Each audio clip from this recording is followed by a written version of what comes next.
Hey everybody, welcome to Hit Rewind. This episode will be discussing Crybaby and both versions of Hairspray. And I'm your host Michael, and my sister Mindy is on the other side. Why'd you laugh like that? Because I can hear the books rumbling around. Oh, I'm sorry. Okay, I'll try to be very gentle. No, it's fine, it's fine. It's a nice ambiance in the background. Yes. Of me multitasking. Yes, multitasking. We're fitting this in while you do some stuff in the background. So, hey, everybody, John Waters is a director that I missed the first half of his career. And I didn't pay attention until Crybaby. And this is the first time I've seen the original Hairspray. And I gotta say, I understand his aesthetic, but I'm not completely down for pre-studio John Waters. My feeling is, I get what he's trying to do. I respect it, but it's not, maybe I'm just not the right audience. Maybe. I don't hate it, wouldn't want to, watch it, repeatedly. Okay, so what other John Waters movies have you seen? What's the one with Stephen Dorff? Cecil B. Demented. Did he do that one? Yeah, he did that. So his track record post Hairspray, when he decided to go more studio, is Crybaby, Serial Mom, I've seen that. Pecker, and then Cecil B. Demented, and then A Dirty Shame was his last movie, 15 years ago. I don't think I've seen that one, but I saw everything from Crybaby to Pecker. Okay. And he has kind of a do-it-yourself, down and dirty. His movies aren't exactly the most polished on purpose. And this is a weird transition for him because he spends a few years doing more polished studio films with his sensibilities, like his sense of humor and campiness. And Hairspray, for me, I got the point, and I enjoyed what it was, but the problem is I've seen the remake, and the remake is 10 times what the original film is. I know that sounds like blasphemy to some people, but it found a way to bring his ideas, but with a much more polished look and an insanely good cast. Yeah, I think, there's a lot of similarities, but I feel like there's something about the musical that grabs its intention in maybe a slightly more positive or upbeat way. I don't know exactly how to explain it, but I don't really love some of the main characters in the original. I'm sorry, Tracy Turnblad is kind of a brat in the original. she's kind of I don't know, I get what's happening, but do you know what I mean? She's kind of like a brat. I don't even know how to explain it. Well, you're a typical teenager, but basically. In the musical version, she's still strong and confident and bold, but with a sweetness to her. It's a little bit more likable of a mix. And you don't have to make your main character likable, but it helps. Yeah, it's funny is that I don't know Ricki Lake so much as an actress, even though that's where she started off from. Crybaby, Mrs. Winterbourne, and what else did she do? Those 3 movies, I don't know anything else she did. I don't really know either. Mostly we know her as Ricki Lake talk show lady. Right, yeah, just one of those personalities that shows up on talk shows or variety shows or something like that. And of course, she had her own show for a few years. Actually, it was probably more than a few years. I feel like it was on for a long-ass time, but I could be wrong. I feel like it was on for a pretty long time. She was in Serial Mom also. Was she? Okay, I didn't remember that. I haven't seen it for a long time. She has 47 credits to her name. Okay. But I don't know. Just episodes here and there, she kind of shows up. Yeah. But I do think it was a real nice nod to her that she was kind of an extra in the Hairspray musical, and she was also kind of had a little showed up in the live version that was came out in 2016. I don't know if you've seen that version. I or haven't. Not, It didn't interest me. I don't like. It's not as good. Yeah, I don't like the live versions. They bother me. A couple of them I've seen are so, but rarely are they good. But I did appreciate that. The one thing I thought that was cute was that Martin Short was the father turned Vlad in the live TV version. Oh, okay. But I mean, I'm not saying he was better than Christopher Walken because that'd be pretty hard to do. But and he replaces Jerry Stiller, who also makes a cameo in the remake. Yes. Now, the one thing I do enjoy more out of the original than the remake is Divine. I believe Divine. I don't feel like there's anything campy there. Divine was who Divine was. I mean, there's no real explanation. You don't think there's a campiness there? Not like the way that John Travolta's doing it. I think John Travolta's performance is fucking embarrassing. I don't know if I would go as far to say embarrassing, but I have issues. It's so big. It's so big, and I feel like he was almost poking fun at Divine's performance, which, I don't know. And that and the mutant makeup. The makeup is not convincing. It doesn't, it just, there's something bizarre about it. I think that was, but to me, for the musical movie version, that was the one weak thing. I don't really have qualms about much else. Yeah. Because I think I just liked the casting so much that, I mean, I don't think, I don't, not to like diss or anything, Michelle Pfeiffer's not the greatest singer, even though she's now done a couple musicals. But, you know, I mean, she still sells the part. Oh, yes. She was one of the best parts of the movie. I thought her singing was fine, but I thought her performance as a villainous mom was better than Deborah Harry's version in the original. Yes, I agree. I feel like they beefed up a lot of the characters, too, because they gave Christopher Walken more to do than Jerry Stiller had to do. They definitely gave John Travolta more to do, but they also gave... I think they... I think they wanted it to, to be more balanced, to have all the characters be more balanced. And that's sort of like one of the things they do. And I mean, I don't think you'll see tons of musical theater out there that doesn't have decent character development. That's one of the things I think that it's not just about like good songs. I think a lot of them have really excellent character development, and I think that's something they really did improve upon in the musical version. Yeah, it's a shame that Amanda Bynes, this is towards the end for her. I think she only had a couple more movies. I know. And it's just, what happened exactly? They said she's bipolar, but did she have a mental snap or something? Because we never saw any of that. And I think that she actually, like, checked herself in to some rehab. Okay. Or some kind of mental health facility. I didn't actually see like stuff until afterwards, but I think she got arrested a couple times and had some issues with like car related accidents and things like that. I'm not sure. She seems to be doing better now, but she's not. I don't think she'll ever act again. And maybe the acting was part of the problem. It could have been. It's a shame. It is a shame because, I was a big fan of hers for a long time, and I think that she really does have a lot of talent. But if it's better for her to, like, stay away from it, then that's good. Yeah, but yes, she's one of the few child actors that I enjoyed. She never really played it down like a lot of child actors, and I think she carried sometimes, I would say, mediocre films and made them a lot better. Like She's the Man should not be that good. Even Sydney White is entertaining. I shouldn't want to watch that movie as often as I do watch it. But you're right. She makes like a mediocre film just super likable. You're right. Because I admit to seeing like every single one of her movies. And they beefed up the role for Queen Latifah. I mean, infinitely more. Because the character in the original only has like 2 small parts, whatever. But that was a really pivotal thing is that... And I showed you that music video by...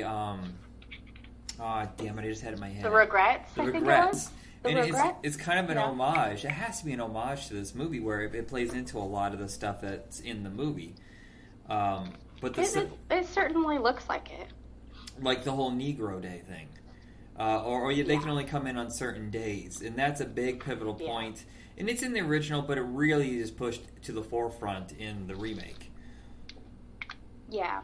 I do think that it was he obviously, all of the movies that John Waters makes, as far as I know, take place in Baltimore, where he grew up, and that's where he met, I forget what Divine's real name is, but when they were in high school and they became friends, and wanted to make stories about their town and things like that, and I think that's really cool. But obviously, there's negatives and positives, and he wanted to show both of those things. Right. And he's a real DIY guy, and I respect anybody who can bring themselves, and his little group of friends to make a movie. And if it doesn't, I don't know if it means okay, so his first few movies were very controversial and they're outrageous, and that's how they became famous. But I don't necessarily think that was his point. I think he was about testing limits. Not just pure, this is just for grossness sakes. He was seeing what he could get away with. I feel like that's just sort of who he is as a person, is that he's always just kind of towing the line. Right. All the time. And it's a shame that he hasn't been able to get a movie made for a long time. I thought he retired and he didn't have anything else he wanted to do, but he cannot get another company to greenlight a picture for him, so that's why he's been doing a lot of hosting of the Independent Spirit Awards. He had his own live show for a while called This Filthy World. He has a very funny on the road kind of thing where he wrote a book, and it's split in half. Yes. One is his imagined version of what the most insane road trip could possibly be, and then the other half is the reality of what it was. I haven't read it, I admit. And he has been doing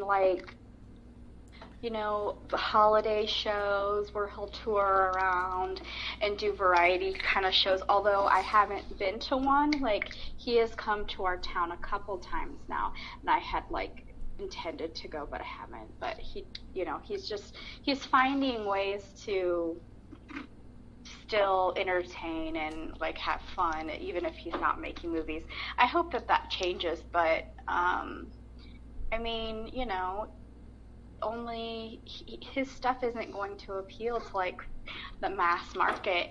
And Hairspray was really a bigger hit for him, and that's why they decided. Crybaby was that the movie right after Hairspray? Yes. So they gave him because of the success of Hairspray, they gave him an exceptionally much larger budget for Crybaby, which I think that you can obviously see. Yeah, that one is more of a love letter to the melodramas that launched with Rebel Without a Cause. For the next 20 years, we had these over the top melodramas with teens. Tortured, my parents don't love me. We're gonna have car races. Slick dudes. He's basically excuse me, James Dean who sings, right? Yeah, basically. Yeah. He's a ruffian with a heart of gold. I really appreciate his commitment to the whole thing, and I think you had told me that you read that he read the script and wanted and kind of agreed to do it because it was odd and funny, and he thought it would keep him from being typecasted. Yeah, well, that and did you? They met each other because they both had the same velvet painting of something. I can't remember what it was. Really? But that's how they started talking to each other, and then he read the script, and he's like, I gotta shake this 21 Jump Street thing because it's going to be my, it's going to forever imprint me as a TV guy, a teen idol. And he never wanted that in the first place. Because, if you look at what he did before 21 Jump Street, he did Platoon, Nightmare on Elm Street, and Private Resort. And those are wildly mixed. Each role is completely different. And I think repetition is what was killing him. Well, here's the funny thing, and I don't about that is that I don't know if this is true, but it's something I read on IMDb because how I like to read movie facts so much that. Supposedly, how John Waters came to offer the role to Johnny Depp was that he bought like every single teeny bopper magazine that he could find at the store, and every single one of them had Johnny Depp on the cover. So he like was like, well, clearly if I want like a teen idol kind of vibe, then that's the right person. This is the person to ask. So in some ways he asked him for the exact reasons that he was trying to avoid. Okay. You know what? I read Isn't that too. that I forgot. So I've read two different stories, though. I mean, maybe somehow it is all the same story. It's just we're hearing different pieces.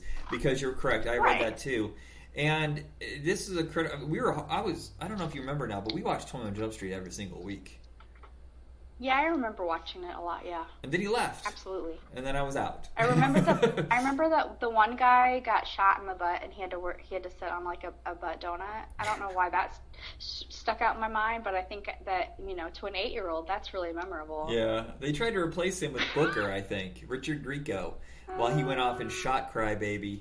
And then came back, and then Grieco's like, I'm getting my own show. And Johnny Depp's like, I'm quitting. They're like, shit.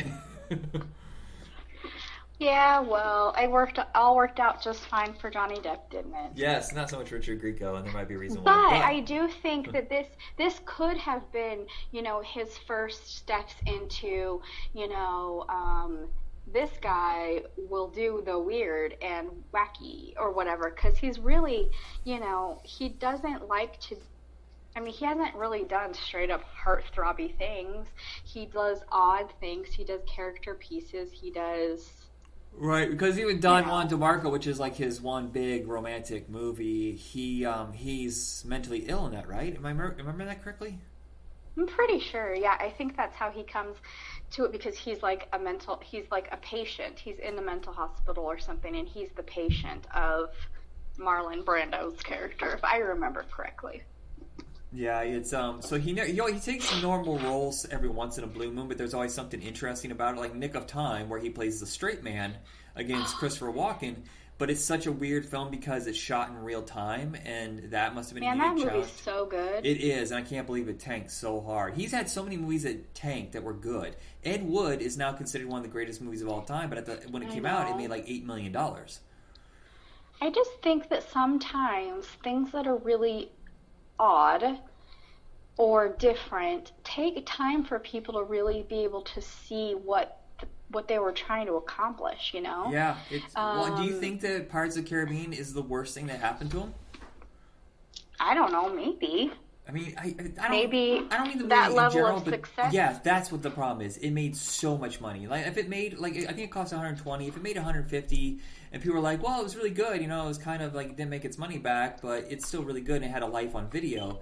That would have been better than what happens with, this made almost $1 billion. Now we got this sequel, and every role now has to be truly insane. Like all of it has to be eccentric. I mean, I think that for, you know, there are expectations that come with success, and, you know, sometimes they're not, you know, they're not what you want to. You don't know that it's going to be a negative thing when you succeed. But yeah. I suppose for some people it can be because of the expectations that come with it. I don't know. What disgusts me, though, is his career's ruined because of Amber Heard lying, and now that Amber Heard's in deep shit, hopefully his career will go back on track.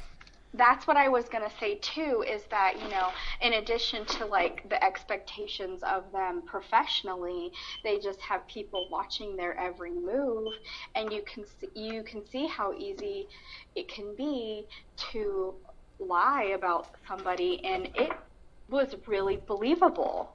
Yeah. Like, it's a shame at how believable it is, and I'm really kind of mad at her. I mean, not kind of. Like, why would you do that? Why would you be so petty to try to ruin someone's life? But that's a whole different story. Yeah, what sucks, though, is the movie they made together, the one that they fell in love together, was a huge flop, but I absolutely adore it. I went to the theater and saw The Rum Diary, and I think it's one of his best. And I'm going to have a hard time watching it now. He probably never wants to think about it again. Yeah. So thank God it wasn't successful, because people probably asked some questions about it. That's a shame. But Crybaby really is that door. You're right. It's the door to more eccentric stuff, because after this he does Edward Scissorhands and, you know, Betty and June and stuff like that, where it's more in Gilbert Grape. What a good movie. Yeah, and I really enjoyed Crybaby. I think you were like, it's okay. There's some things I don't care for, but I get what they're trying to do. I enjoyed it more when I watched it again this time. It had been a long time. And like, I have noticed in myself personally that it does often take like more than one viewing to really get it. Yeah. Because there's a lot of stuff that I didn't really care for the first time around. And then I'm like, oh, you know what? I get it now. This is super enjoyable. Like, I hated Zoolander the first time I saw it. And I just thought it was the dumbest freaking thing I've ever seen. But now it's just like, it's totally different. Some things take time. But I still think it's sort of weird, like, why did they have someone else do his singing voice? That's what bothered me. He obviously sings. He's been in a movie or two where he sings. But he also, like, had a band and stuff. I mean, I think that he started out wanting to be a rock star, not an actor. Yeah, he had a band. That's the one thing that really dug in for me, because I love the fact that it's so confident in what it's spoofing, and it's so over the top. And God bless Hatchet Face for being one of the craziest performers I've ever seen in my life. I know. I love it so much. And everybody in it is locked in on... there's nobody in that movie where they're like, well, I might pull back on this. No, everybody is just full on board with their silliness. That's the thing that's like so interesting about that I think about his movies, and by that I mean not Johnny Depp movies, but John Waters movies, is that he really tends to cast really interestingly. He doesn't, with the exception of this, I would say, he doesn't seem to like intentionally look for people who are like, up and coming pretty boys and like big names. And a lot of times he casts people who aren't known for acting, or people maybe he just really enjoys or admires.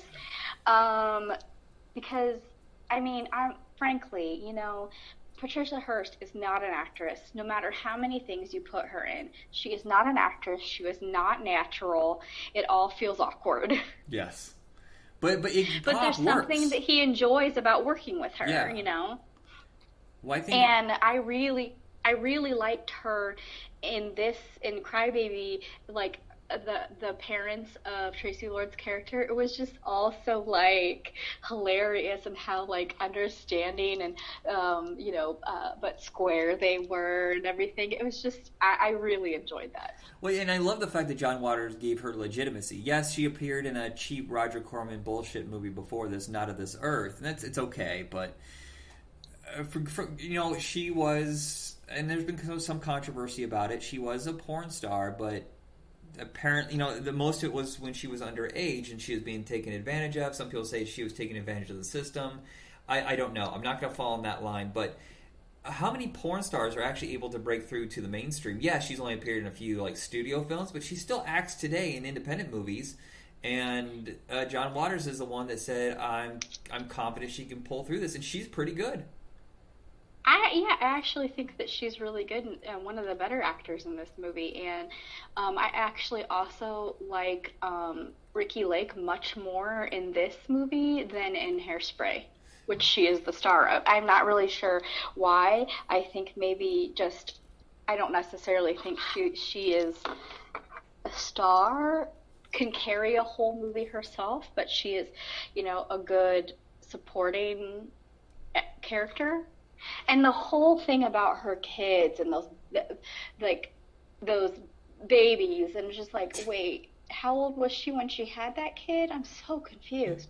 Just the whole, and then the grandparents, and just, it's all just so wacky, and but they really commit to their characters. You really gotta respect that. Like, the guy's like taking a bath in a bucket.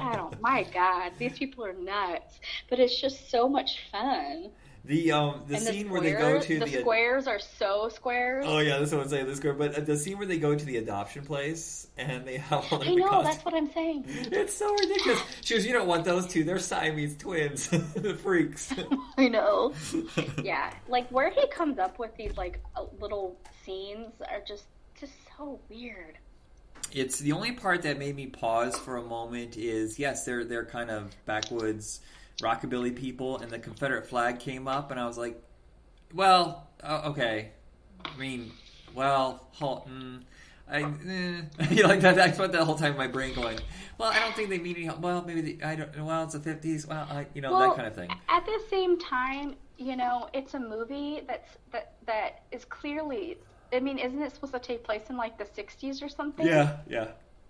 It's set in the 60s and it was made in the late 80s, so you have to give some leeway for things because, I mean, the things that are okay, that are deemed offensive now weren't 30 years ago. Like, I understand that we have to be mindful of that kind of stuff, but you shouldn't just disregard, like, To Kill a Mockingbird because some of the stuff is uber inappropriate. Well, you know what? That was like written in a certain time and took place in a time before that. That's what was real then. Yeah, it's hard because I watch some 80s movies now and I'm like, wow, the rampant homophobia is insane. Yeah, no. I'm not saying that like everything should just be accepted at face value, but I think that like there are things to think about. Right. And not to just completely disregard something as like utter trash. Like it was a different time, and it was set in an even differenter time. Right, and I do the think rebellion. In some ways, it is poking fun too. In a way. I feel like for a couple decades there, it was meant to be about rebellion, but now it's flung back over to we're racist again. Yeah, it's complicated, like everything else, right? Yeah, but I love the songs. I just wish that they had got if Amy Locane can't sing, then you hire somebody else. I don't get that. And Johnny Depp clearly could sing, so that's the one thing. Unless that was... Oh, hold on a second. It's probably just a tribute to, like, the old musicals and how they use... I mean, in a lot of older musicals, they didn't do their own singing either. Yeah, that's what I was just doing it in the style. Right, so maybe that was his intention, because I know there's some movies back then that would purposely cast musicians as the leads, and they usually weren't very good. Seriously, Mel Torme as a young ruffian, don't.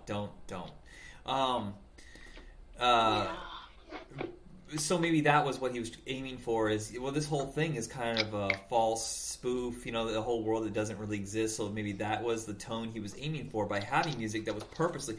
Though I have to say, some movies they choose a singer that it doesn't work at all. Like you can clearly see that it's like, oh, that voice doesn't match their talking voice at all. They did an okay job, I think, with Johnny Depp's voice. But why does she sound like a little baby? I don't get that at all. Like, I think they did a really bad job. It's not that the singing is bad. It's just like, I mean, you sound like maybe like a little doll would be singing, and maybe that's what they were trying to do. I don't know. Well, it was a fad. I watched a bunch of movies from the 60s yesterday, and I was watching Will Success Spoil Rock Hunter with Tony Randall and James Mansfield is doing a parody of Marilyn Manson. Sorry, not Marilyn Manson. Monroe. Oh my god. No, Marilyn Monroe. Marilyn Monroe. And who used to do these baby sounds all the time. And that was just kind of the fad back then, is that women were supposed to be diminutive and giving you baby... Do you think that she was trying to, like, personify, like, Betty Boop or something in a way when she was doing stuff like that? And I think it's gross. So maybe that's what Amy Locane's character was supposed to be aiming for, is that era was baby talk. I just said baby talk, like I'm from New York. Can I just talk about the weirdest thing in the entire movie? Go ahead. The weirdest thing in the entire movie is the very, very end. I don't understand. I mean, I realize that it's just supposed to be over the top like everything else, but how she flies through the air and lands right next to him, and then they like close up and boom. Yeah, like, all tears. Everybody has tears. But like, she would die if that happened, really. Yeah, I guess it's just because it's completely out of reality. It's just so ridiculous. That's the rule of musicals, though, for the most part. Now, I have to ask you this: do you like dramatic musicals? Because I can't stand them. I don't know.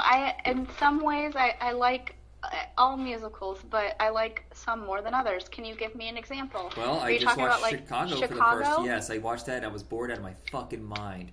9 seems like the kind of musical I would never watch. Don't watch that. It's super boring. I'm trying to think of some other ones. I feel like Rent. Okay, Rent works. Rent is the only dramatic one I think I can tolerate. I like Chicago, but I am also more inclined to enjoy the musical theater than you are overall. So, which is ironic since I have a degree in theater. Yeah, well, suck it. I was voted most likely to be an actress in my graduating class. Yeah, well, I Because won the Amy G. Loomis Award for Best All-Around Performance. Dang it, you win. Our competition of mediocrity is like really sad. We're mediocre. We're medium-sized fish in a very, very tall, a very small pond. I won't even try to out for local theater in the town I live in now because everyone's too good. Well, I get bored. Here's the thing that bothered me about theaters. Everybody is, I know this is obvious, and just shut up. Everybody's so overdramatic. Oh my god. I've never been and I was, at that age, I was pretty big. You know, me, pay attention to me. I have to be the spotlight. And then being around all those people, I was like, oh, this is what it's like. These people are douchebags. Am I this kind of a douchebag? I was going to say, I mean, I'm going to be honest with you. Like, you're kind of like a dramatic person. Yes. And if you think that they're way too dramatic for you, that's saying something. Yep, totally. But yeah, that's... I just wasn't talented enough, and I was also too short, so I didn't care for the... And I was too bald, and I couldn't sing. Yeah, you can. But only opera. Well, no, I can sing, but I have such terrible lungs that I can't hold it for very long, and I get lightheaded. So, I just don't have a lot of confidence, and I don't really want to deal with that level of rejection. So, no thanks. I can see that. So, that's the end of this episode. It also really hurts in the theater world to be like 5'1". Yeah, well, yeah. It does. I know this because I had friends who went up to Chicago and tried out for Rent, and literally one of them came back to me and said, I'm too short and I'm too fat. Aww, I was like, that sounds sucks. like my story too.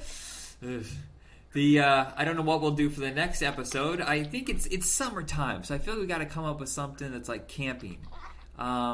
Is it finally time? Camping or campy? No. Ooh. Hold on a second. I think you just triggered something. Can I make it? Well, I had asked if we could do the great outdoors, although I don't know if that's appropriate. But I love the great outdoors. But also, you know what else I really like? That Camp I don't know if Cucamonga. you ever talked about is, Oh, yeah.